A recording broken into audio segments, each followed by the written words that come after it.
Hey everybody, a quick video here to show you where to find answers when working with Python and Blender. Even the most experienced coders use a variety of resources when putting their scripts together, so here's some tips to help you find information when writing your own scripts.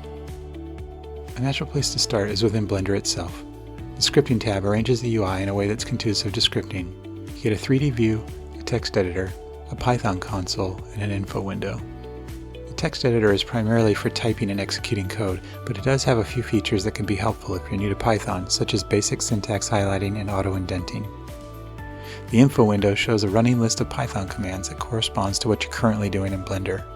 What's more, you can right-click on the copy command and then paste it into your text editor where it can be executed at will.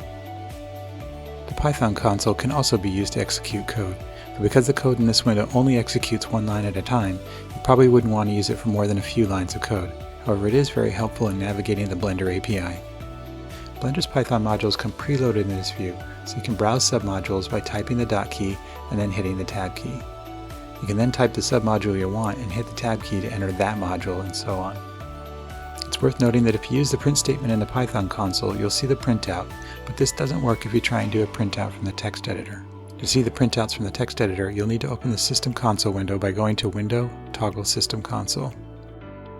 Another good information inside of Blender are the developer tooltips.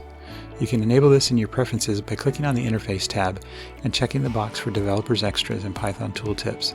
With this enabled, whenever you hover over something in the interface, it will display a tooltip of how to access that attribute Pythonically. This can be handy for tracking down an attribute name or figuring out what context you need to access it. Probably the most important resource you have when writing Python scripts is the Python API reference. This web page shows the various submodules of the BPY library, as well as the various commands and Python objects available in the API. It's a well-organized document that can help you find the details you need to implement the API in your code, and help you understand the relationship between the various parts of the API. This is probably the reference you use the most, so it's worth getting familiar with it. Although the documentation is just a web page, it's best to access it through the Help menu in Blender. The API does change from time to time, so accessing it from this menu guarantees that you're using the correct version of the API for the version of Blender you're using. Stack Exchange is a forum developers use to ask and answer questions, and there's a Stack Exchange specifically for Python and Blender. Stack Exchange is a good place to check when you're stumped. The developers in these forums are super helpful and supportive, so it's a great resource when you can't find the answers anywhere else. It goes without saying that most coders rely heavily on code that they've written before, but because Blender is open source, we also have the luxury of being able to view other people's code as well. The path to the Python files for add-ons that ship with Blender can be found by checking their info on the add-on tabs in Blender.